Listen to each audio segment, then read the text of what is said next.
모양으로 왔습니다. 하나님 다 아시는 우리 주님께서 살피시고 인도하여 주옵소서. 우리 주님 기도하신 것처럼 다시금 기도하오니 세상으로 아버지께서 우리 예수님을 보내신 것을 믿게 하옵소서. 믿게 하옵소서. 믿게 하옵소서. 하나님 주 예수님의 이름으로 기도합니다. 아멘. 할렐루야. 오늘 우리에게 주시는 하나님 말씀은 요한복음 이제 오늘 17장 마치도록 하겠습니다. 우리 주님 기도하신 내용을 오늘 마쳐보십시다.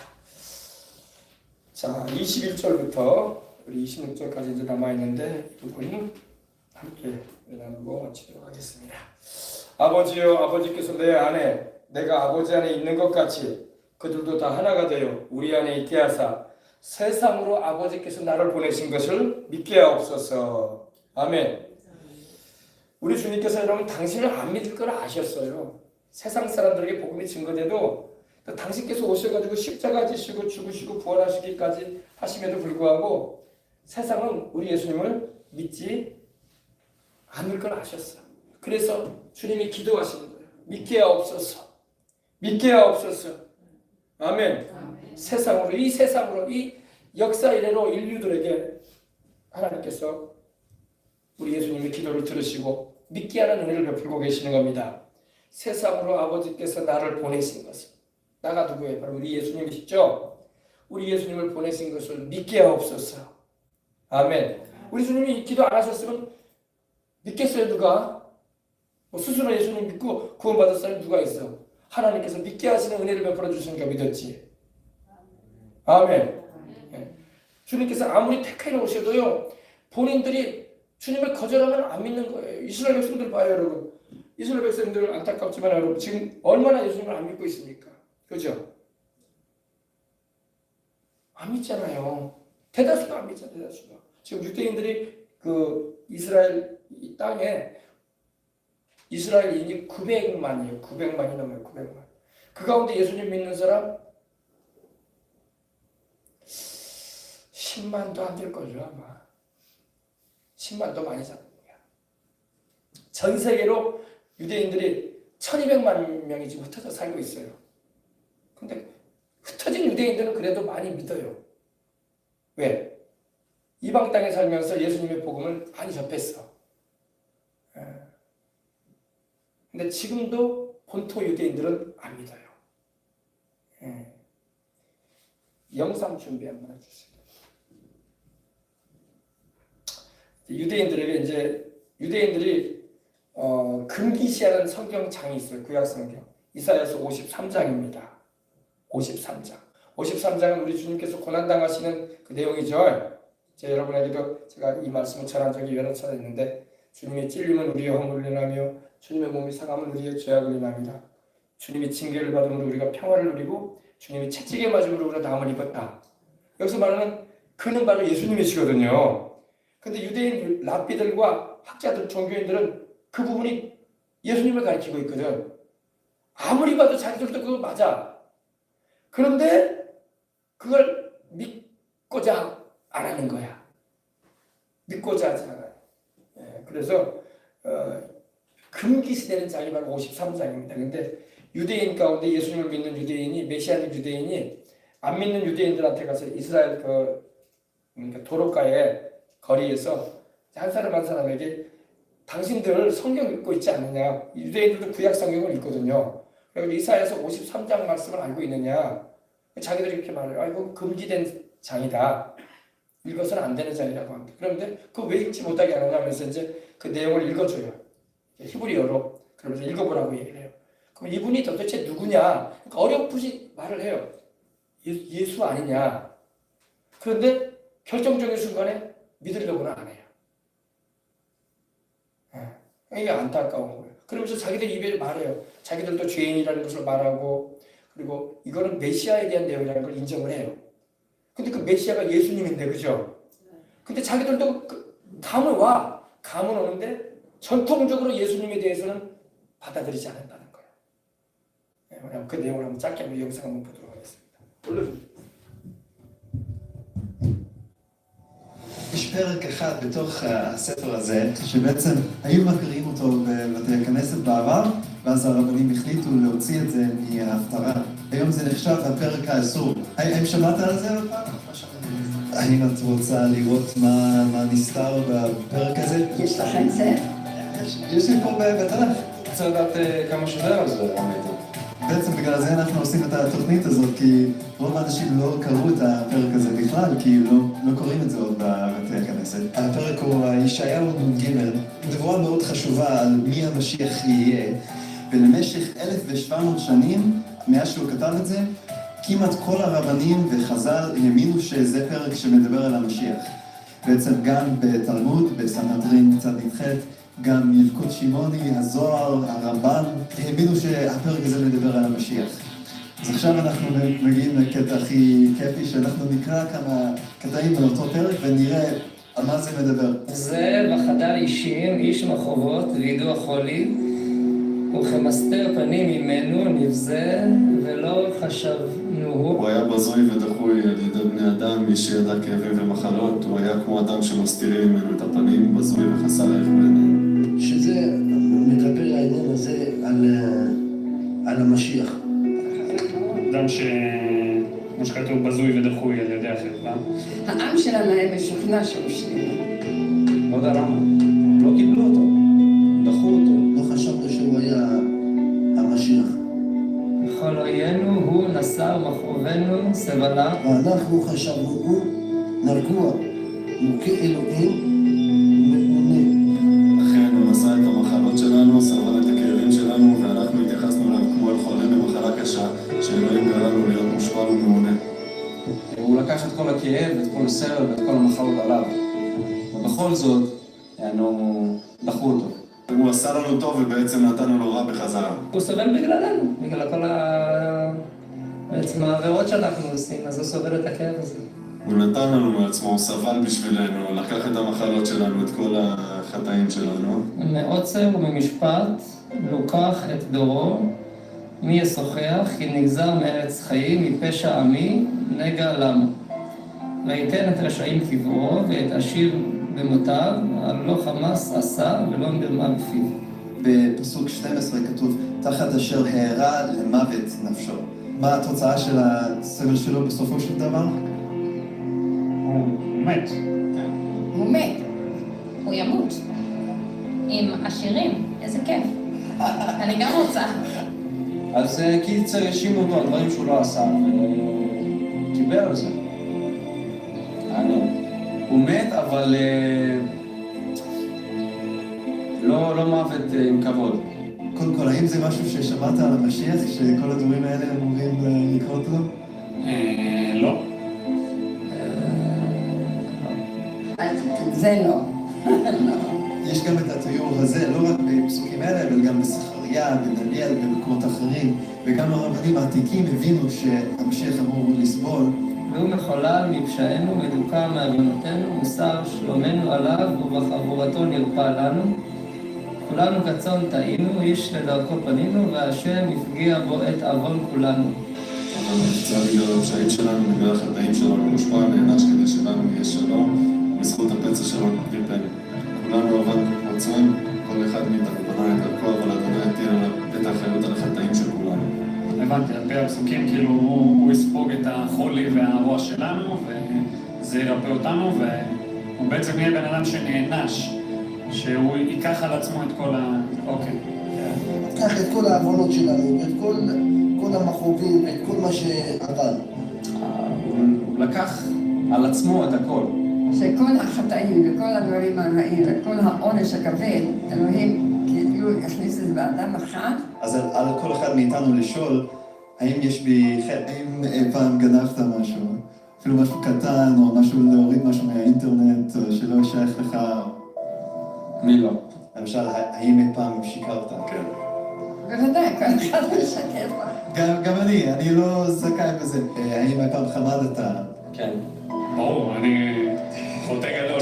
וגם לתת לך כל המחשבות וגישות הרעות שלנו, כמו ענפיות, או הגאווה, או כל הדברים כאלה, הם גם נחשבים לחטא. אז אם למשל אנחנו היינו מקרינים כל המחשבות שלך על מסך, וכולם שמכיר אותך היו רואים אותם, היית רואה רק מחשבות טובות שם, או גם כמה לא טובות?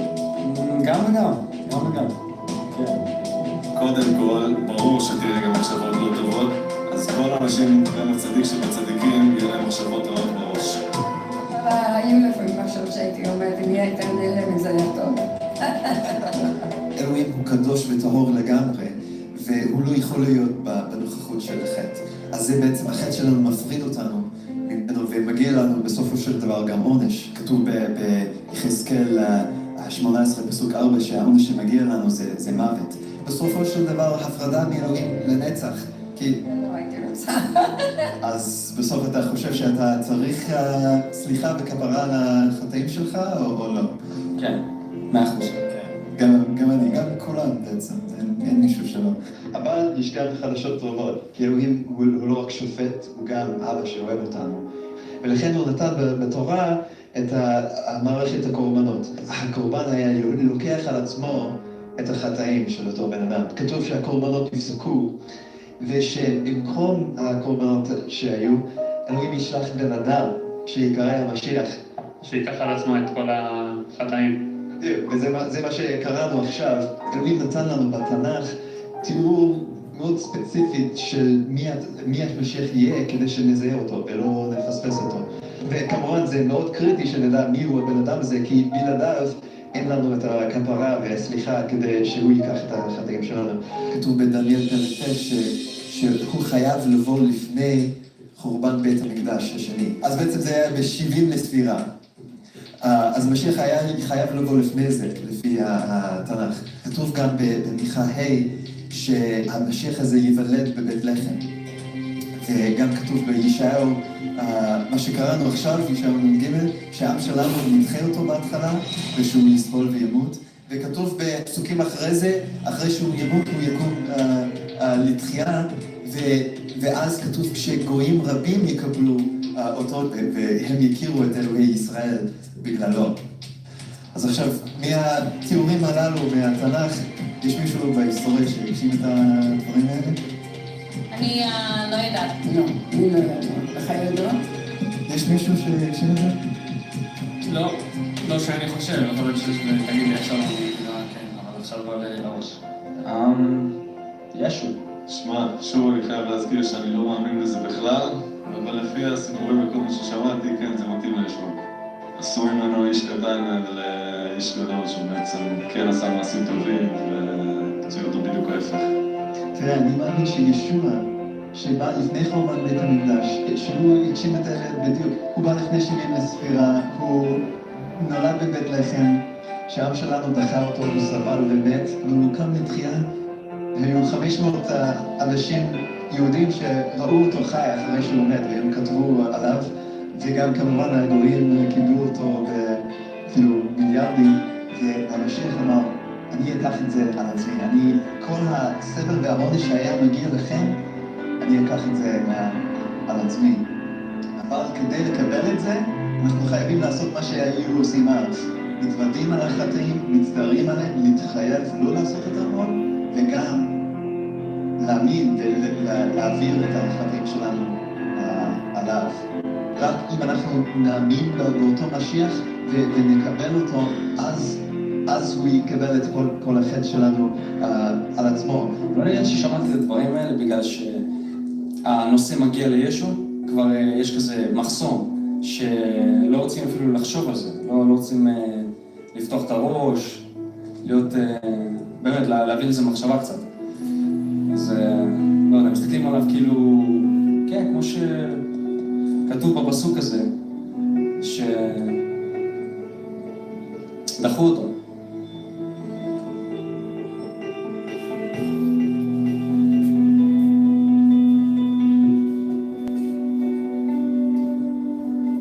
할렐루야.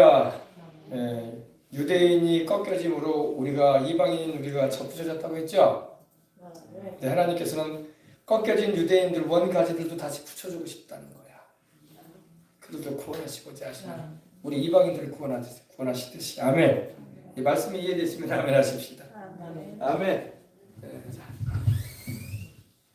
말씀 보시겠습니다. 세상으로 아버지께서 나를 보내신 것을 믿게 없어서. 아멘. 이게 우리 주님이 간절하게 기도하신 거예요.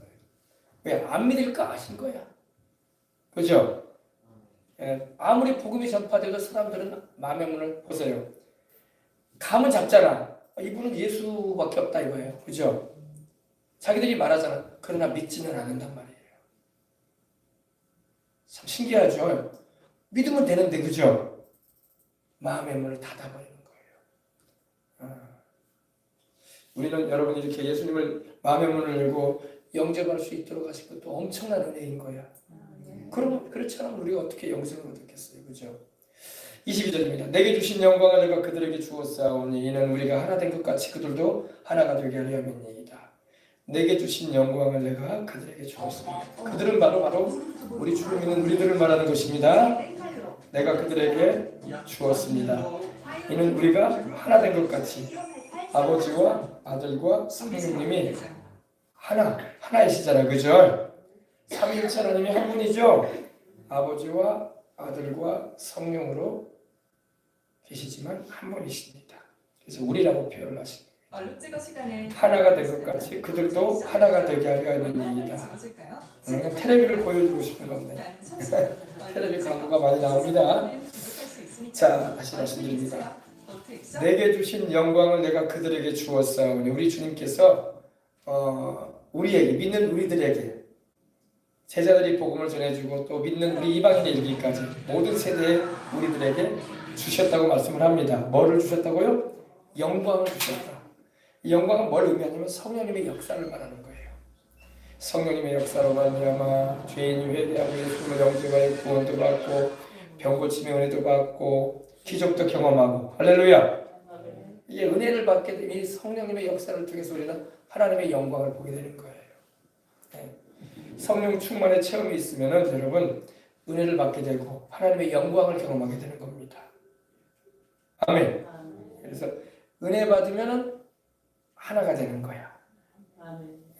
교단과 교파를 초월해서 이단이 아닌 이상에는 교단과 교파를 초월해서 다 성령님의 은혜를 받으면 하나가 돼요. 성령님은 하나 되게 하시는 역사를 베푸시는 주님이시기 때문입니다. 서로 간에 여러분 성격도 다르고 배경도 다르고 또 인생 살아온 그런 과정도 달라도 우리가 예수님을 믿고 한 성령으로 거듭나서 하나님의 영광을 경험하게 되면 여러분 하나가 되는 겁니다. 그래서 아버지와 아들과 성령께서 하나이신 것처럼 우리들도 하나가 되는 것입니다. 삼위일체 하나님은 아주 신비합니다. 아버지와 아들과 성령은 서로 인격적으로 다른 객체예요. 그죠? 인격적으로 아버지도 아들이 아니시고 성령도 아니세요. 아들이신 예수님도 아버지가 아니시고 성령이 아니십니다. 성령님도 아버지가 아니시고 아들이 아니세요. 그럼에도 불구하고 서로 사랑하시고 교제하시고 서로를 위하세요. 목사님, 그게 성경에 나와요? 성경에 나오지요. 아버지께서 아들을 사랑하신다라고 말씀하시잖아. 이는 내 사랑하는 아들이요 내 기뻐하는 자라. 또 아들이신 예수님도 아버지의 뜻과 아버지의 영광을 위해서 나는 산다 말씀하잖아. 위하시잖아요. 그렇죠? 성령님도 오실 때에 아들이신 예수님의 영광을 나타내신다고 하셨잖아. 그리고 성령께서 우리로 아들이신 예수님께서 하신 말씀을 생각나게 하신다. 그죠?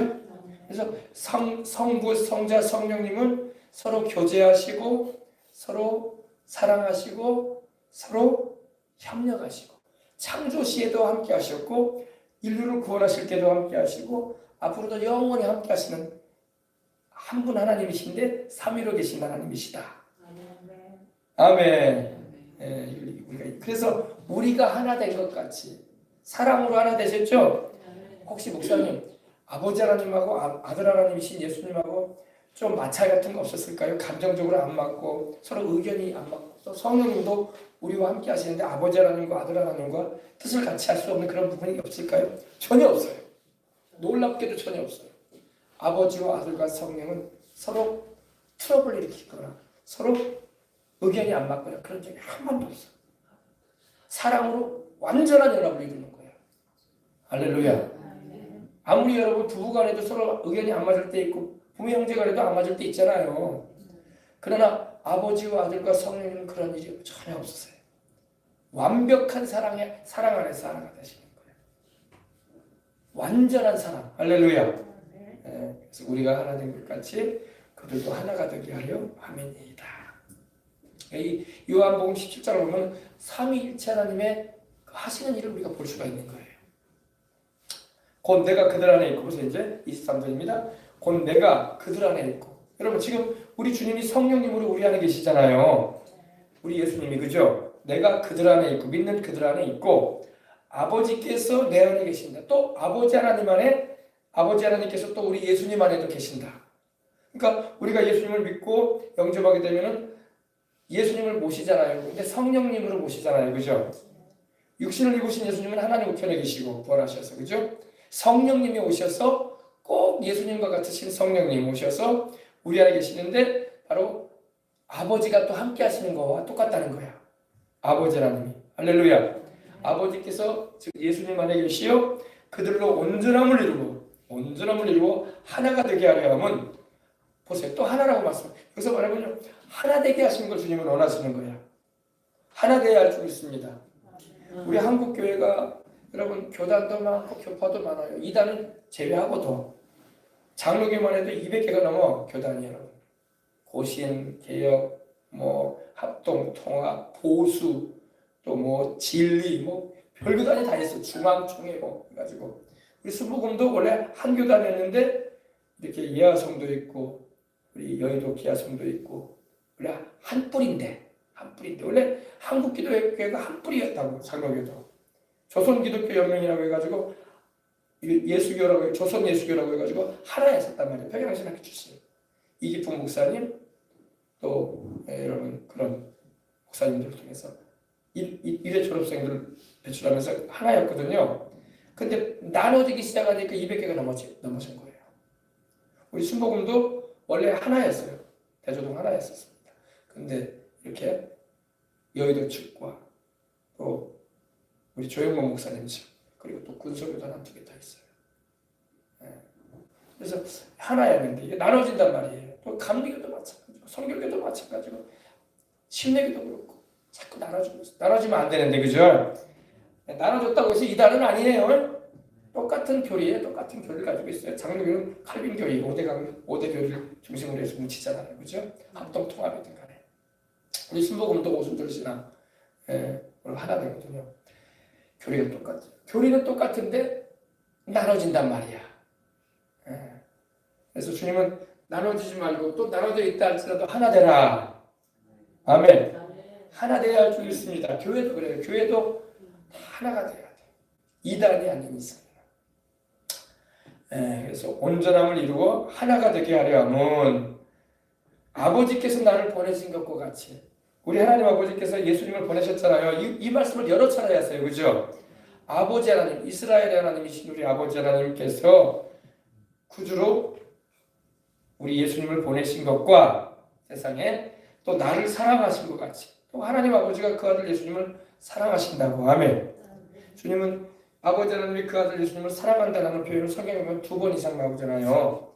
침례 받으실 때에 물에서 올라오실 때에 하늘로서 소리가 있어요. 이르되 이는 내 사랑하는 아들이요 내 기뻐하는 자다.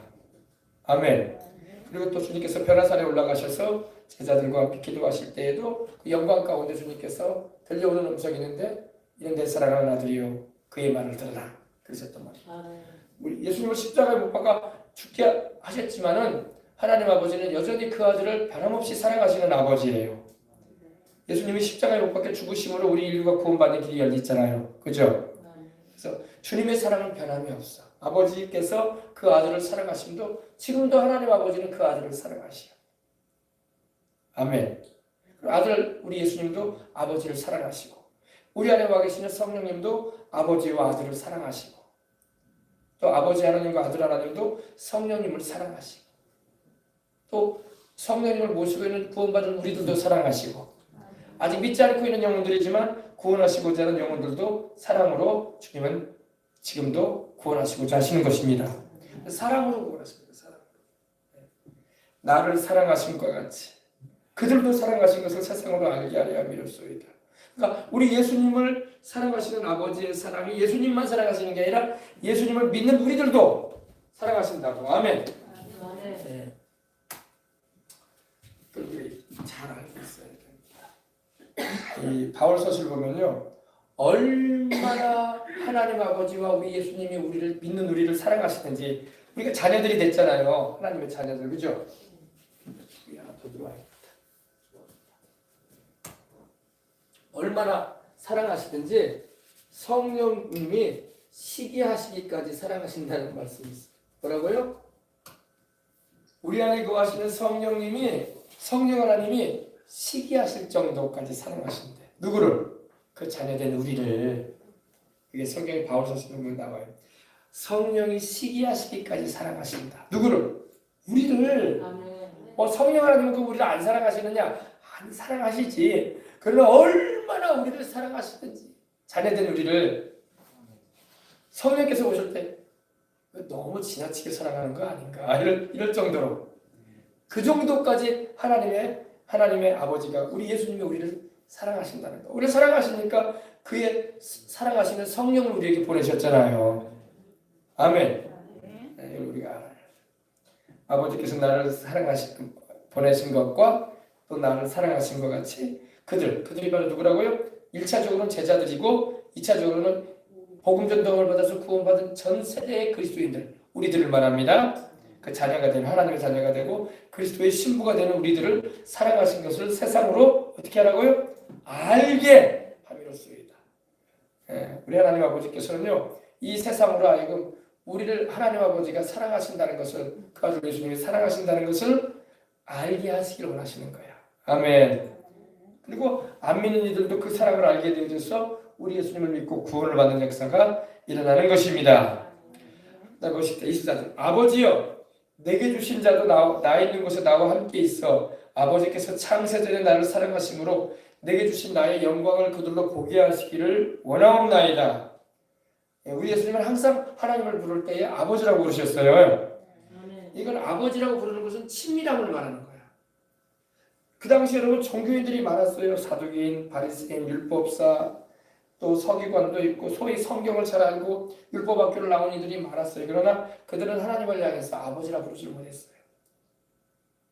아버지라 부르죠. 여러분, 아버지라고 부를 수 있는 것은 여러분 거듭날 때 부르는 거야.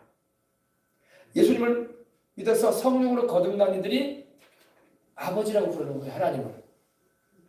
자식이 됐으니까 아버지라 부르는 거지. 자식이 안 됐는데 어떻게 아버지라 부르겠어요. 그래서 안 믿는 사람은 하나님을 아버지라 부르지 않잖아. 왜? 자녀가 아니니까. 안 믿는 사람은 성령으로 거듭나지 않아서 하나님의 자녀들이 아니에요. 미안한 말이지만. 영접하지 않았잖아. 영접하지 않은 자에게는 하나님의 자녀라는 권세가 안 주어진다고. 그래서 예수님을 믿고 성령으로 거듭난 이들이 하나님을 부를 때에 아버지라 부르는데 우리 예수님은 거듭나셔서 부른 게 아니라 우리 예수님은 원래부터 하나님 아들이야. 네, 아멘. 예수님은 영원전부터 하나님의 아들이셨다고. 아들이시라고. 그리고 우리는 예수님을 믿고 예수님의 십자가의 보혈로 죄를 씻음받고 성령으로 거듭나서 하나님의 자식이 된 거야. 좀 의미가 좀 달라요. 똑같이 아버지라 불러도 예수님은 원래부터 하나님의 아들이셨고 우리는 원래부터 하나님의 아들이 아니었고 죄인들이었잖아요. 우상이나 섬기고 죄 가운데 살다가 지옥으로 갈 수밖에 없었던 불순종의 인생을 살다가 마귀의 자식이었던 거야. 미안한 말이지만 그죠? 그러나 하나님이 우리를 구원하셔서 당신의 자녀 되게 하셔서 성령님이 우리 안에 오셔가지고 하나님을 아버지라 부르게 하신 거예요. 그래서 우리도 기도할 때 우리 예수님께서 기도하신 것처럼 우리도 아버지라고 부르며 기도하는 거예요. 아버지여, 내게 주신 자도 나 있는 곳에 나와 함께 있어. 내게 주신 자가 누구예요? 구원받은 우리들. 초대교회로부터 해가지고 예수님 십자가에 죽으시고 부활하신 이후부터 시작해서 주님 다시 오실 때까지 역사가 맞춰지는 그때까지 전 세대에 예수님을 믿고 구원받은 이들이 바로 주님께 주신 자들이야. 주님께 드려진 자들. 아멘. 내게 주신 자 가운데 우리가 들어가 있는 거예요. 우리 주님께. 그들도 나 있는 곳에 나와 함께 있어. 나 있는 곳이 어디예요? 우리 예수님이 지금 어디 계셔요? 천국. 주님은 우리를 그 천국에 드리겠다는 거야. 나 있는 곳에 나와 함께 있어. 어디라고요? 천국. 너희는 마음에 근심하지 말라. 하나님을 믿으니 또 나를 믿으라. 내 아버지 집에 있을 곳이 많도다. 내가 너희를 위하여 있을 곳을 예비하러 가노니 가서 너희를 위해서 있을 곳을 예비하면 내가 다시 와서, 다시 오는 게 뭐예요? 주님 강림하실 때에 우리를 들려 올리겠다는 거야. 부활시키고 변화시키셔서 주님 계신 그 천국으로 데려가겠다는 거야. 아멘. 나 있는 곳에 나와 함께 있어. 여러분, 우리는 장차 주님과 함께 영원히 함께 할 거야. 그리고 장차만 주님과 함께 하는 게 아니라 지금도 우리는 주님과 함께 하고 있어. 왜? 주님의 성령님이 지금도 우리와 함께 하시잖아. 예배 드리고 주님을 찬양하는 그 자리에 주님께서 오신단 말이에요. 함께 하신다고. 주님의 복음을 전파하는 그 자리에도 주님이 함께 하시고, 주님을 섬기는 그 자리에 주님이 함께 하시고, 주님께 사랑을 받는 비결이 있어요. 요한복음 여러분 이런 말씀이 있습니다. 주님께서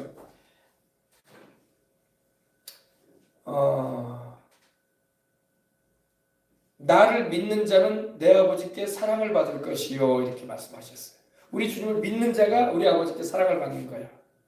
나를 섬기는 자는 내가 있는 곳에 그도 있을 것이다 그러셨어요. 그러니까 우리 주님을 섬기는 이들은요, 이 말씀에 있는 것처럼 주님이 계신 그 천국으로 우리도 가게 되는 거야. 아멘. 네. 그래서 여기 말씀에도 내게 주신 자도 나와 있는 곳에 나와 함께 있어 아버지께서 창세전에, 우리 예수님은 여러분 창세전부터 계신 분이야. 아멘. 세상 만물이 있기 전부터, 시간과 공간과 물질이라고 하죠. 이 우주와 만물이 존재하기 전부터, 영원 전부터, 언제인지 알 수 없어요. 아버지 하나님과 성령님과 더불어 동시에 함께 하신 분이 우리 예수님이야. 그때가 창세전이라고 말씀하고 있어요. 아버지께서 창세전부터 나를 사랑하심으로, 우리 예수님을 아버지 하나님이 사랑하셨다고 되어 있죠. 예. 우리 아버지 하나님의 그 아들이신 예수님을 사랑하시는 그 사랑은 영원히 변함이 없어요. 근데 그 사랑으로 또 우리를 사랑해 주시는 거야. 아멘. 창세전부터 나를 사랑하심으로 내게 주신 나의 영광을 그들로 보게 하시기를 원하나이다. 우리 예수님에게 주신 하나님의 그 우리 예수님에게 주신 그 영광을, 우리 주님의 그 영광을 그들로 보게 하시기를 원합니다. 여러분, 우리는 장차 천국 가서 여러분 우리 주님의 영광스러움을 영원히 보게 될 거야. 천국만 가도 우리는 여러분 정말 기가 막힐 거야. 이렇게 좋은 곳이 있었구나. 세상에서 우리가 아무리 좋은 집에 살고, 아무리 맛있는 걸 먹고, 아무리 즐기는 걸 즐겨봐도 여러분 천국에 비하면 별것도 아닌 거예요. 아시겠어요? 네. 세상에서 아무리 좋은 걸 우리가 먹어보고 입어보고 즐겨보고 다녀보고 구경을 해도 천국에서 여러분 우리가 보게 되고, 천국에서 우리가 즐기게 되고, 천국에서 우리가 경험하게 될 거에 비하면 별것도 아닌 겁니다. 주님의 그 영광을 우리는 보게 될 것입니다. 아버지 하나님이 그 아들 예수님에게 주신 그 영광, 말로 다 할 수 없는 그 아름다운 영광을. 여러분, 다윗이 그런 기도를 했거든요. 내가 여호와께 야훼께 청하였던 그 한 가지를 구하리니, one thing, 그 한 가지를 구하리니, 그럼 나는 생전에 여호와의 집에 거하여 여호와의 아름다움을, 야훼 하나님의 아름다움을 앙망하며 그 존전에서, 그 성전에서 주를 사모하게 하실 것이다. 주님의 영광 가운데 가고 싶은 거예요. 네, 할렐루야. 주님의 그 영광을 우리로 보게 하시옵소서. 하나님의 아들의 영광. 여러분, 우리가 복음을 전하는 것은 여러분 하나님의 아들이신 예수님의 그 영광을 우리가 비춰주는 거야. 그는 하나님의 영광의 광채라고 히브리서 1장 3절에 말씀을 하고 있습니다. 그 본체의 형상이시고 하나님의 영광의 광채. 광채는 뭐예요? 빛! 확 비추는 빛! 엄청난 빛!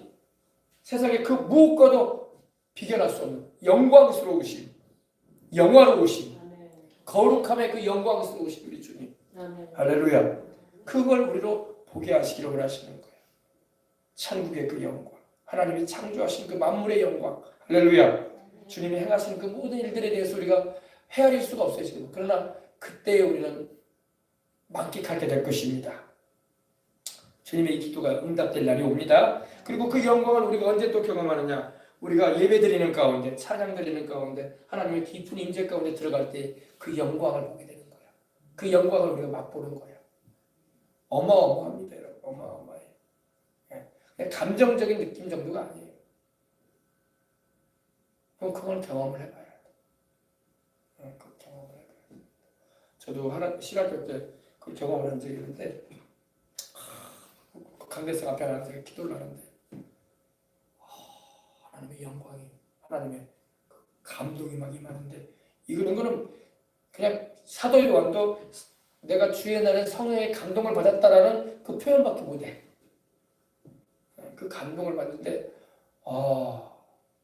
지금도 아주 생생해요. 하나님의 감동. 할렐루야. 그 말로 어떻게 표현하기가 어려워. 그걸 경험을 해보는 사람이 알 수 있는 것입니다. 물론 체험이 다냐? 체험은 말씀으로 검증이 돼야 돼. 말씀에 그것이 있는 거. 그래서 사도 요한이 성령의 감동하심 입었다고 하더니 바로 이거구나. 근데 자주 있는 경험이면 참 좋은데 그러지 못하니까 안타까워. 그런 집회가 드물어. 사람만 많이 모였다고 그런 경험이 있는 것도 아니고 사람이 없다고 해서 그런 경험 못하는 것도 아니에요. 하나님이 그 베푸시는 은혜의 시간이 있는 거예요. 하나님의 그 영광을 하나님의 임재가 오는데 막 들어가게 되면 막 눈물이 빗물처럼 흘러. 빗물처럼. 내가 막 서러워서 오는 게 아니야. 눈물이 막 빗물처럼 물 붓고 기도하는 눈물이 막 빗물처럼 흘러. 기도하는 전시간에 눈물밖에 안 나. 눈물밖에 안 나. 서러워가지고 오는 게 아닙니다. 할렐루야. 그런 눈물 아니에요. 하나님의 그 임재가 온다. 제가 10대 때 철회를 바울 중생에서 드리는데 한 40분 통성기도를 노주통을 언제 기회 되면 내가 청년 때 담임하셨던 목사님을 한번 모시려고 그래. 할렐루야. 청년 그때 여의도 청년이 10,000명이었어요. 10,000명. 몇 명이요? 청년이 회원수가 10,000명이었다. 7,000명 이상 10,000명이었어요. 10,000명이면 여의도 본성전을 채운단 말이야. 청년들만. 그때 당시에 여러 목사님들이 이렇게 담임이 되셨었거든요. 1년 내지 2년 내지 3년 내지 하시고 또 이제 또 이렇게 자리 옮기시고 그러셨는데 그 중에 한 분이신데 지금 이제 연세가 많으셔. 70이 넘으셨어. 제가 10대 때였으니까 그분이 그때 아마 30대 초반이었던 것 같아요. 그 시절이 생각이 나요. 그때 열심히 있게 기도 많이 하고 그런 시절인데 이 찬양 몇 곡 인도한 다음에 막 통성기도가 들어가요. 통성기도 들어가면 막 청년들이 뭐 의자에 앉아있는 게 아니라 바닥에 무릎 꿇고 앉고 벽쪽 바라보고 무릎 꿇고 앉고 40분 동안 쉼 없이 부르짖는 거야. 그래서 그 청년회에서 주의 종들이 많이 나왔어. 지금 하와이에 가 계신 목사님도 있고 해외 선교사 나가 계신 분도 있고 막 그래요. 이제 그 청년들이 이제 드럼 치고 이제 이렇게 연주를 하는 동안 40분 동안 통성으로 부르짖어요. 그 밤에 부르짖어요. 이제 갈급한 심령을 가진 이들은 단상으로 다 달려나와. 무릎 꿇는 정도가 아니야. 달려나와요. 달려나와가지고 이 바울 성전 가보시면 아시겠지만 이 위에 있잖아. 단상 위에 여기까지 올라와요. 목사님 허락해요. 다 올라와라. 갈급하고 하나님을 간절히 면하는 사람 올라와라. 그러면 이제 올라와가지고 그냥 40분 동안 통성으로 부르짖고 나가는 거예요. 부르짖는데 나도 따라 나갔다니까. 내가 그 당시에 내가 제일 어렸던 것 같아. 그래가지고 무릎을 꿇고 나도 기도하는데 눈물이 막 어마어마하게 흐르는 거예요. 성령이 감동하시니까. 왜 이렇게 눈물을 많이 흘렸는지 모르겠어요. 그때는. 내내 눈물만 흘려요. 할렐루야. 하나님이 감동하시니까. 막 기도 끝날 때까지 그냥 계속 연주를 계속 빼고 막 부르짖어 막 청년들이.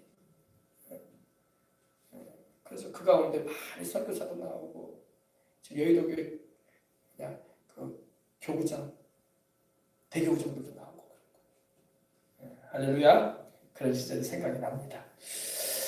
아버지여 내게 주신 자도 나 있는 곳에 나와 함께 있어 아버지께서 창세전부터 나를 사랑하심으로 내게 주신 나의 영광을 그들로 보게 하시기를 원하옵나이다. 아멘. 보게 하시옵소서. 여러분 하나님의 영광과 능력을 경험하면요 세상 것이 하나도 안 좋아 보여요. 왜냐? 차원이 달라. 자, 그래서 여러분 천국과 지옥을 확실하게 보고 온 사람은요 세상과 대한 미련이 없어. 세상과 대한 미련이 없어. 왜? 천국이 너무 좋기 때문에. 그리고 예전에 조목사님도 그런 말을 했어요. 예수를 믿어도 설렁설렁 안 믿어요. 미친 듯이 믿는 거예요, 그 사람들. 표현이 좀 그런 것 같은데 조목사님 그러시더라고요. 미친 사람처럼 믿는다는 거예요. 왜? 하나님 사랑해서 확신하고 있고 천국에 있는 거야 보고 있고 할렐루야. 그 영광을 받기 때문에 예수를 믿어도 설렁설렁 종교인으로 안 믿는다는 거예요. 뭐 헌신 같은 거 하는 거 뭐 마치 자기가 대단한 일 하는 것처럼 그런 생각 자체가 없다는 거예요. 미친 듯이 믿는 거예요. 미친 듯이 예수를 믿어도. 아멘. 네. 왜? 봤기 때문에 알고 있기 때문에 들어서 하는 게 아니야. 봤단 말이야. 그 영광을 체험했기 때문에. 아멘. 네. 자, 나의 영광을 그들로 보게 하시기를 원하옵나이다. 의로우신 아버지여, 세상의 아버지를 알지 못하여도 나는 아버지를 알았사옵고 그들도 아버지께서 나를 보내신 줄을 알았사옵나이다. 우리 하나님은 또 의로우신 아버지야. 아멘. 우리 아버지 하나님은 불의하지 않아. 여러분 우리 하나님은 불의함이 없으신 분이야. 의로우신 아버지요. 세상의 아버지를, 이 온 세상의 아버지 하나님을 알지 못하잖아요. 전에도 안 믿으려고 하고, 그죠? 그 아버지가 이스라엘의 하나님인데, 아멘. 그러면 이스라엘 민족의 신입니까? 아니에요. 우리 하나님은 당신을 아브라함을 불러내시고 야곱의 자손들에게 자기를 계시하시고 나타내셨기 때문에 이스라엘의 하나님이지 온 우주와 만물을 지으신 천지의 창조자예요. 아멘. 예. 근데 세상의 아버지를 알지 못하고 있는 겁니다. 세상의 아버지를 알지 못하여도 나는 아버지를 알았사옵고, 우리 예수님이 아버지 하나님을 아는 것은 너무나 정확한 알미죠. 교회를 다녀도 하나님에 대해서 성경에 대해서 온전하게 다 아는 사람은 없어요. 다 이 한계가 있다고. 100% 하나님의 말씀을 다 아는 사람은 없어요. 아시겠습니까? 그러나 우리 주님은 온전히 아버지를 아시는 분이야. 영원전부터 아버지와 함께 계셨던 분이고 또 아버지 안에 계시다 오신 분이기 때문에 아버지가 어떤 분인지 우리 예수님은 또 성자 하나님 아니십니까? 그죠? 모르시는 게 없지. 아버지에 대해서. 그러니까 여러분 정확하게 우리 예수님을 알고 우리 아버지 하나님을 알기 위해서는 성령 충만해야 돼요. 성령님이 또 아버지 하나님과 아들 하나님을 정확하게 아십니다. 근데 다른 영의 역사는 흐리하죠. 그리고 이단 사설이 막 생겨나는 거예요.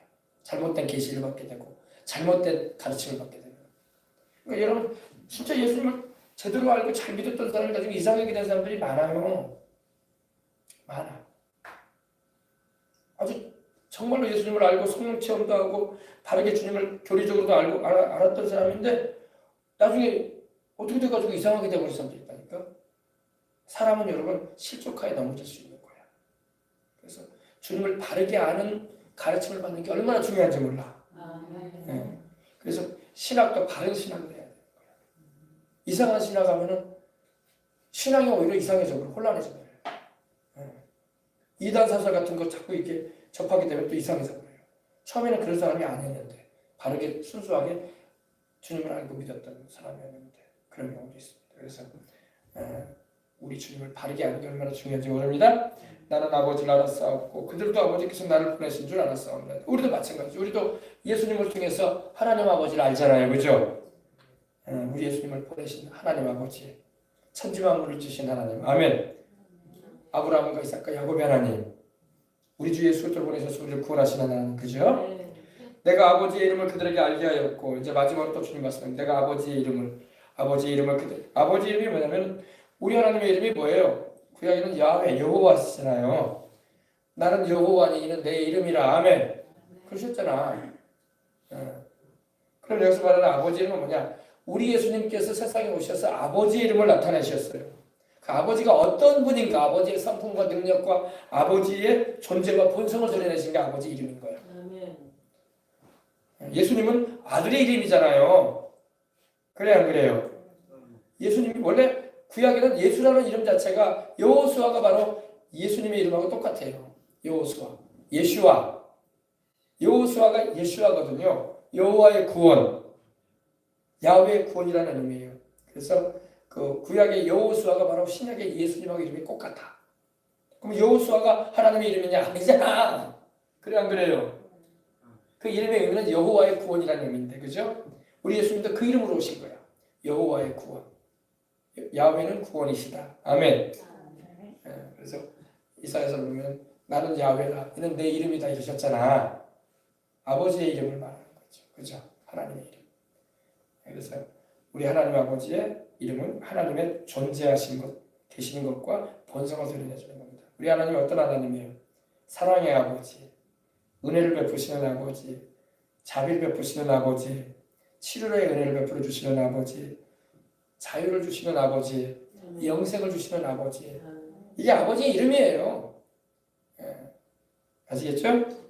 또 어떤 분들은 제가 말씀드린 것처럼 예수님이 바로 아버지 이름이 아니냐 이렇게 말하는 분도 있는데 그렇게 믿는 사람도 있더라고. 난 그거에 대해서는 그 정도로만 맞춰요. 근데 예수님은 아들의 이름이지. 그죠? 내가 아버지의 이름을 그들에게 알게 하였고 또 알게 하리니. 아멘. 이는 나를 사랑하실 사랑이 그들 안에 있고 나도 그들 안에 있게 하려 함이니이다.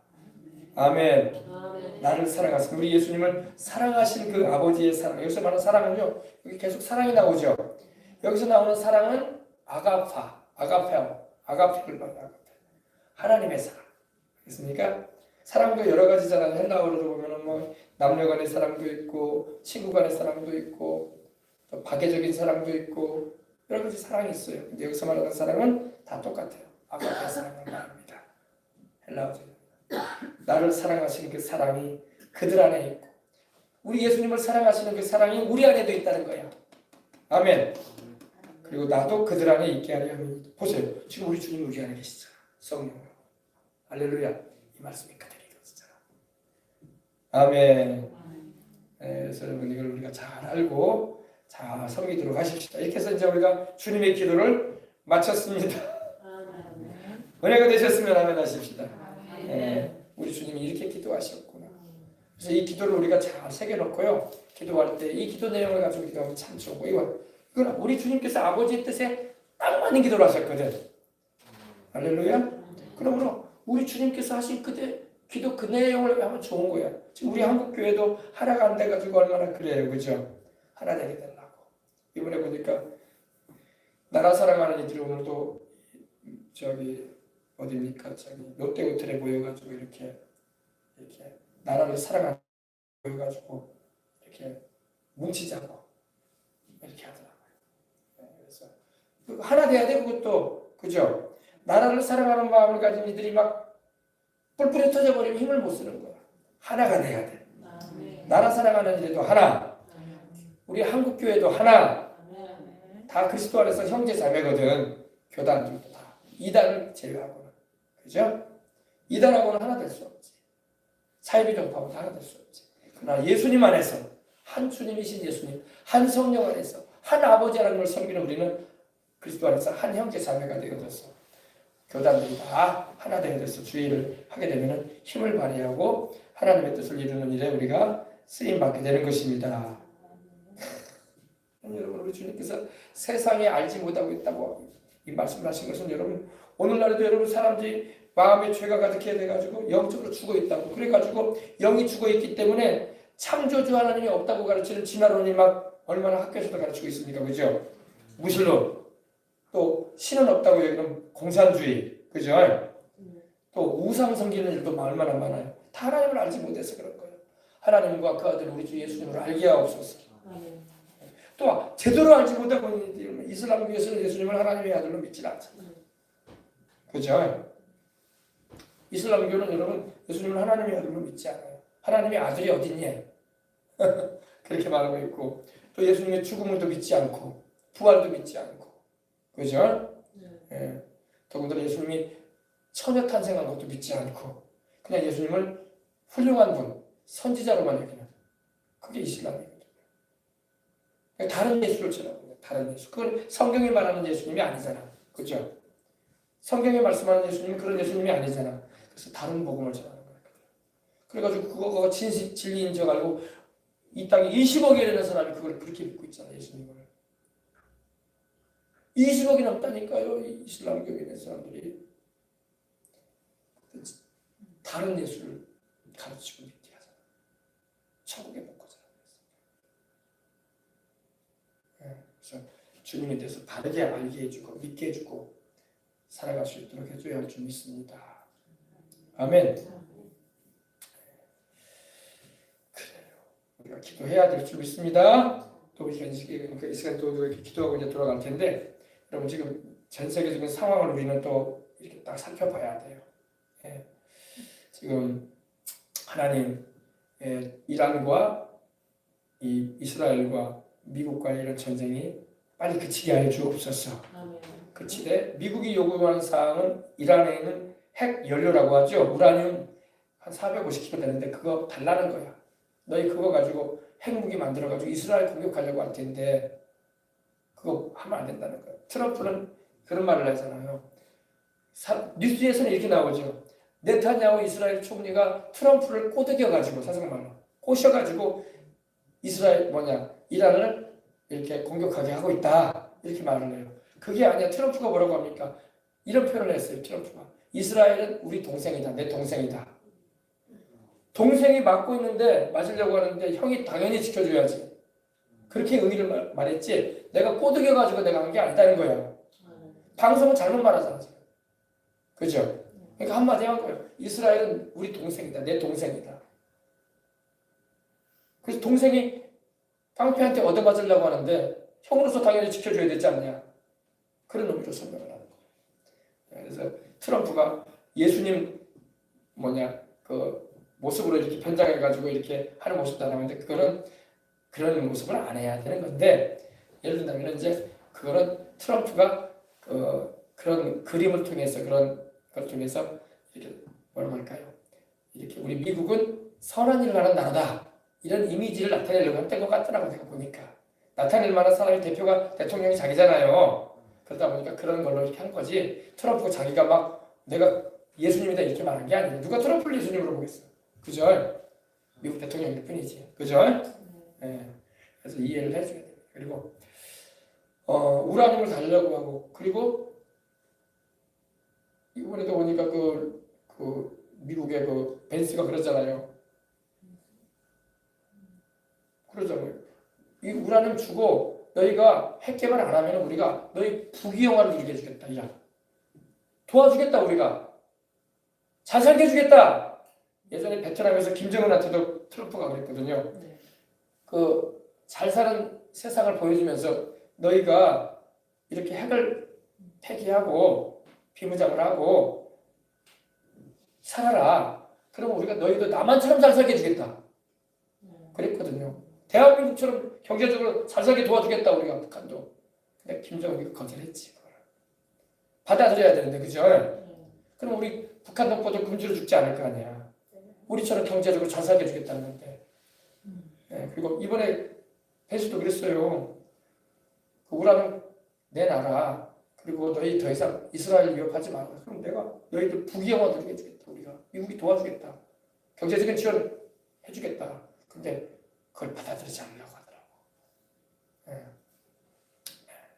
그래서 그런 상황입니다. 그리고 20년 이상 더 이상 그런 핵 개발 같은 거 하지 말아라, 이렇게 조건을 내세우고, 그리고 빨리 봉쇄하고 있는 그 해협을, 호르무즈 해협을 터라. 유선에서 자유롭게 오가도록 그렇게 했던 건데, 그걸 자기들끼리 안 맞아가지고 지금 그 뭡니까? 이란이 그걸 받아들이지 않으니까 키워주고 있는 상황 가운데 있습니다. 그래서 여러분, 어쨌든 간에 여러분, 하나님이 도와주시옵소서. 이스라엘도 지켜주시고, 터키가 또 나서가지고 또 한 소리 하더라고. 터키 있잖아요. 우리가 항공기 타면 꼭 터키 거쳐가지고 유럽으로 가든지 아프리카로 가든지 이스라엘로 가든지 하거든요. 터키가 나서가지고 이러는 거예요. 터키가 나서가지고 우리도 이스라엘 공격하겠다 그러면 막 터키하고 이란은 또 짝짝이 맞거든. 이슬람이거든. 그러니까 또 우간다가 또 나서는 거예요. 우간다 여러분 아주 우리 차고라니 목사님 우간다 목사님 아닙니까? 우간다에서 우간다 대통령의 아들이 국방 별 넷인데 군 사령관인데 이러는 거예요. 우리는 이스라엘을 위해서 10만의 병력을 보낼 것이다. 이스라엘 지킬 거다 우리가. 너희 터키, 너희들이 이스라엘 공격하면 너희가 싸우기 위해서 올라간다. 몇 만이요? 10만의 우리 군인들을 우리 데리고 이스라엘을 지키기 위해서 간다. 왜? 우간다는 예수님 믿는 나라거든. 이러고 있어요 지금. 예. 그래서 예전에 차고라니 목사님하고 나하고 얘기를 좀 하는데 이러더라고요. 이스라엘하고 우간다, 이스라엘을 차고라니 목사님도 사랑하거든요. 이러더라고요. 우리 우간다 안에 이스라엘이 있습니다. 나는 그 말 듣고 또 이스라엘 안에 우간다가 있습니다. 이러더라고요. 그래서 이게 뭔 소리냐 도대체. 이스라엘 안에 자기들이 있다. 우간다가 있다. 우간다 안에 이스라엘이 있다. 이게 무슨 소린가 했는데 그게 바로 그거야. 이스라엘을 공격하면 우리도 공격받는 거다. 이런 의미야. 이스라엘 건드는 건 우리를 건드는 거다. 이번에 우간다 그 국방을 담당하는 대통령의 아들이 국방을 담당하는데 그 사령관이 그 말하는 거예요. 너희 터키가 이스라엘 공격하면 우리가 너희가 가만두지 않을 것이다. 우리가 10만의 군인들 데리고 갈 것이다. 너희와 싸우러 갈 것이다. 이렇게 딱 말을 하더라고요. 그래서 그게 그 의미였구나. 이스라엘을 남으로 보지 않는 거야. 이스라엘이 바로 함께하고 있다는 거야. 우간다는 이스라엘하고 뭐라고 할까요? 뭐라고 하지? 동체라고 여기는 거야. 따로따로 여기지 않는 거야. 이스라엘을 때리면 바로 우리가 맞는 걸로 여긴다고 해요. 아시겠죠? 그래서 우간다 대통령, 우간다는 여러분 그래도 신앙이 좋아요. 그 대통령이 그랬다고. 우리 우간다를 우리 예수님께 바칩니다. 그 예수님이 누구야? 이스라엘의 하나님 아니야. 할렐루야. 그래서 그 기사를 제가 보니까 야, 그가 그 말이 그 말이었구나. 우간다 안에 이스라엘이 있다는 말이 바로 이 말이구나. 따로 생각하지 않고 바로 우리는 이스라엘을 품고 있다 이 말이 나는 거야. 하나님 우간다를 축복하시겠더라고. 할렐루야. 근데 여러분 자꾸 이란은 계속 이스라엘을 향해서 도발적인 말을 합니다. 하나님이 다 듣고 계신다고. 하나님이 다 들어요. 여러분 아말렉에 대해서 여러분 알잖아요. 아말렉에 대해서 사울왕 때 하나님께서 이런 말씀을 하신다고 한번 찾아봅시다. 이 말씀만 하고 우리 기도하십시다. 이걸 알아들어야 돼 사람들이. 사울왕이 왕이 되었을 때에 하나님이 사무엘에게 말씀을 주셔가지고 아말렉에 대해서 말씀을 하시는 게 나와요. 우리 사무엘에서 한번 봅시다. 이 말씀을 여러분 우리가 유심히 봐야 돼. 유심히. 그냥 흘게 보면 안 돼요. 유심히 봐야 돼. 유심히 봐야 됩니다. 사무엘상 보십시다. 사울이 왕 되었을 때에 하나님께서 사무엘을 보내셔서 아말렉을 치라고 말씀을 하시는 장면입니다. 아말렉은 바로 어디에서 나와요? 출애굽기에 보면 나오죠. 17장에 보면 그죠? 이스라엘 백성들이 광야 길을 행할 때에 아말렉이 이스라엘을 공격하잖아요. 죽이려고 그죠? 그때 하나님께서 모세의 기도를 들으시고 아론과 훌의 중보를 받으시고 또 여호수아 장군이 나가서 아말렉을 치잖아요. 그죠? 15장입니다. 사무엘이 사울에게 이르되 야훼께서 나를 보내어 왕에게 기름을 부어 그의 백성 이스라엘 위에 왕으로 이스라엘 위에 왕으로 삼으셨은즉 이제 왕은 야훼의 말씀을 들으소서. 만군의 야훼께서 이같이 말씀하기를 아말렉이 이스라엘에게 행할 일 곧 애굽에서 나올 때에 길에서 대적한 일로 내가 그들을 벌하노니 지금 가서 아말렉을 쳐서 그들의 모든 소유를 남기지 말고 진멸하되 남녀와 소아와 젖먹는 아이와 우양과 낙타와 나귀를 죽이라 하셨나이다. 아멘. 보세요. 하나님께서 이때가 언제냐면요. 이때가 사울이 왕 되었을 때가 여러분 이 출애굽에서 이스라엘 백성들이 광야 길을 행할 때 아말렉에게 공격을 받았을 때에 출애굽기 17장 내용이거든요. 그때로부터 여기까지는 450년간의 기간이 흘렀어요. 몇 년이요? 450년간의 기간이 흘렀습니다. 하나님이 기억하시는 거예요.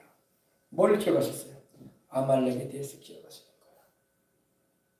여러분 하나님이 기억한다고 이스라엘에 대해서 악하게 말하고 이스라엘에 대해서 상해를 입힌 거에 대해서 하나님이 기억한단 말이야. 세월이 흘렀어. 450년의 세월이 흘렀지만 하나님 기억하고 계시는 거예요. 하나님이 기억하실 때에 우리가 주님을 섬기고 선하게 행하고 주의 이름으로 주님께 영광 돌리는 일들을 하나님이 기억하셔야 돼. 만약에 하나님께서 악을 행한 일들을 막 기억하신다고 생각해보면 얼마나 끔찍하겠어요. 그죠? 이 아말렉에 대해서 하나님이 기억하시는 거예요. 추억하신다는 것입니다. 기억하시고 사울 왕에게 첫 번째로 세워진 이스라엘의 첫 왕으로 세워진 사울에게 첫 번째 임무를 맡기는데 아말렉을 쳐라. 하나님이 기억하시는 거예요. 그 전까지는 이스라엘에 왕이 없었거든요. 근데 왕이 세워지자마자 임무를 하나 맡기는데 아말렉 쳐라. 그들이 450년 전에 내 백성 너희 조상 이스라엘이 애굽 땅에서 나와 광야를 향할 때 이스라엘을 죽이려고 달라졌지 않았느냐. 내 백성 죽이려고 했습니다. 너희 조상들이 했지 않았냐. 내가 기억하고 있다. 아말렉 쳐라. 무시무시하고 하나님이 보수하겠다는 거야.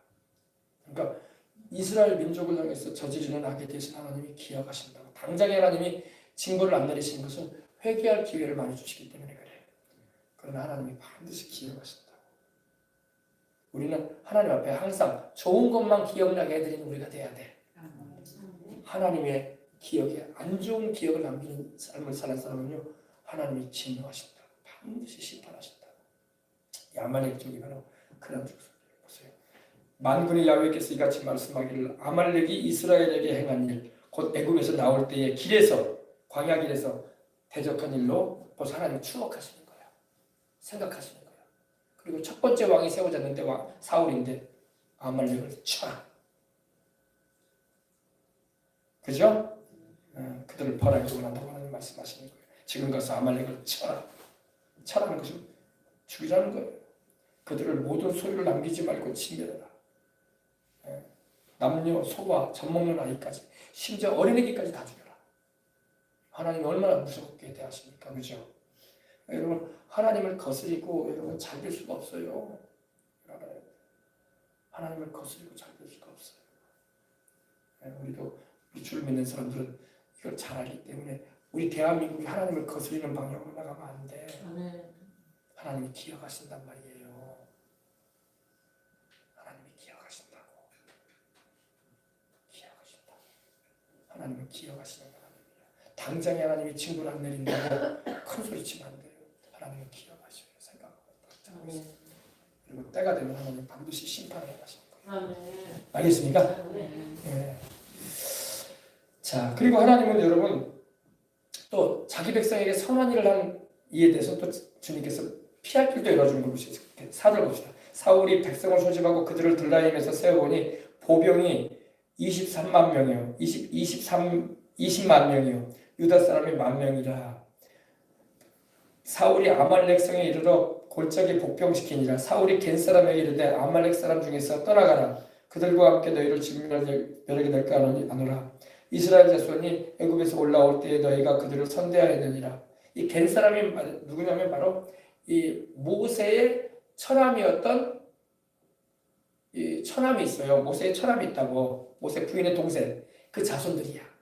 그들은 바로 이스라엘 백성들을 광야 길을 인도해 줬거든요. 길잡이가 돼가지고. 네. 이드로의 아들의 자손들이야. 그들은 또 봐주는 거야. 이스라엘에게 선하게 되어 있기 때문에. 이건 하나님의 섭리인 거예요. 이스라엘을 선하게 대해주고 하나님의 백성인 이스라엘을 위해 축복해주는 이들은 하나님이 또 심판할 때 빼주는 거야. 벗어나게 해주는 거야. 알겠습니까? 네. 아말렉, 왜냐? 그들이 영적으로 좀 둔감해져가지고 아말렉하고 좀 같이 섞여 살았단 말이야. 그렇게 살면 안 되거든요. 사람이 살다 보면 안 믿는 사람, 하나님을 대적하는 사람하고도 막 이렇게 교류할 수가 있기 마련이야. 살다 보면은. 그때 하나님 심판할 때 그들을 빼주는 거야. 빨리 떠나라. 너희들은 거기 심판받지 말아야 되지 않겠냐. 알겠습니까? 그래서 이 겐 사람이 아말렉 사람 중에서 떠나니라. 모세의 처남의 자손들이야. 이드로의 그러니까 자손들이죠. 사울이 하윌라에서 애굽 앞 술에 이르기까지 아말렉 사람을 치고 아말렉 사람의 왕 아각을 사로잡고 칼날로 그의 모든 백성을 진멸하였으되 이렇게 말씀하고 있습니다. 그러니까 오늘날도 마찬가지. 우리가 잘 알고 왜 미국이 이스라엘 편에 그렇게 서려고 하는가? 그 이유가 있는 거예요. 미국이라는 나라가 왜 이렇게 강대국이 됩니까? 250년밖에. 미국의 독립기념일이 7월 5일인가 7월 5일이에요. 근데 250주년밖에 안 된 나라야. 하나님이 기억하시고 축복하시는 거예요. 온전치는 못해도 미국도 온전치는 못해요. 앞으로도 미국이 여러분 미리 말씀드리는데 미국이 끝까지 강대한 나라가 되지는 않아요. 미국도 약해질 날이 와요. 왜냐면 미국도 약해질 수밖에 없는 게 주님이 오시게 되면 우리가 들려 올라가게 되면 미국의 많은 그리스도인들이 없어진단 말이야. 중요한 지도자 위치 있는 또 없어지게 되고 그때는 미국이 이제 약해지는 거야. 그러나 주님 오실 때까지는 미국이 사명을 감당을 해야 돼. 그렇습니까? 지금 미국 같은 경우도 트럼프가 만약에 이번 재선이 안 되면 11월에 재선에 떨어지게 되잖아요. 그러면은 또 대통령 선거 새로 해야 되고 또 새로운 사람 세워야 돼. 그리고 또 미국도 민주당이 또 이 동성애 차별법이나 동성애법이나 이런 거 막 시끄러운 일 많이 하거든요. 미국도 민주당이 있다. 트럼프는 공화당이고, 트럼프는 보수 쪽이고, 민주당은 또 진보 쪽이고, 우리나라하고 비슷해. 그런단 말이에요. 그러면은 미국이 또 새로운 대통령이 세워지면 또 우리 예수님 믿는 사람한테는 덕이 안 된다고. 그런 것도 있다. 그래서 기도해 줘야 돼. 근데 온 방송들은 다 트럼프를 미친 사람 취급해요. 헤드라인 뉴스 내용을 봐도 다 트럼프가 정신 이상한 사람 같다고 이렇게 말을 하고 이번에 트럼프가 조금 교만한 일을 하긴 했어요. 왜 예수님 사진에다 자기 얼굴을 붙여? 그러면 안 되지. 그죠? 그건 왜냐면 트럼프가 굉장히 스트레스도 많이 받고 지금 힘든 상황이야. 전쟁에서는 이겨가는 것 같이 이기고 있지만은 힘든다고. 그렇기 때문에 기도가 많이 필요합니다. 아시겠죠? 그렇게 하고 트럼프가 아니라 다른 사람이 미국의 대통령 되면 또 어려워져 미국에. 정광훈 목사님이죠. 정광훈 목사님이 하나님이 보여주신 걸 얘기하던데 보니까 미국은 병든 양이라는 거예요. 병든 양. 양은 좋아. 양은 하나님의 백성이니까 그죠? 병든 양이라는 거예요. 그만큼 미권 이후로 클린턴 오바마 정권이 이어오면서 많이 타락했단 말이야. 사회금지법 수용하고 동성애 수용하고 또 이민자들 막 아무 사람이나 다 받아들이고 그래서 미국도 기도가 많이 필요한 거예요. 그래서 우리는 주님 나라 가는 그날까지 계속 기도해야 돼. 기도의 선한 싸움을 싸워야 돼요. 아셨죠? 기도하십시다. 자, 우리 다 같이 우리 통성으로 오늘도 우리 기도하다가 돌아가십시다. 여러분 가지고 나온 문제도 있죠? 여러분 큰 걸 놓고 기도하세요. 큰 거 놓고 기도하면 작은 건 좌절로 해결돼 버리는 거야. 짜실짜실한 문제 놓고 기도하면 안 돼요. 큰 거 놓고 우리 대한민국을 위해서 기도하고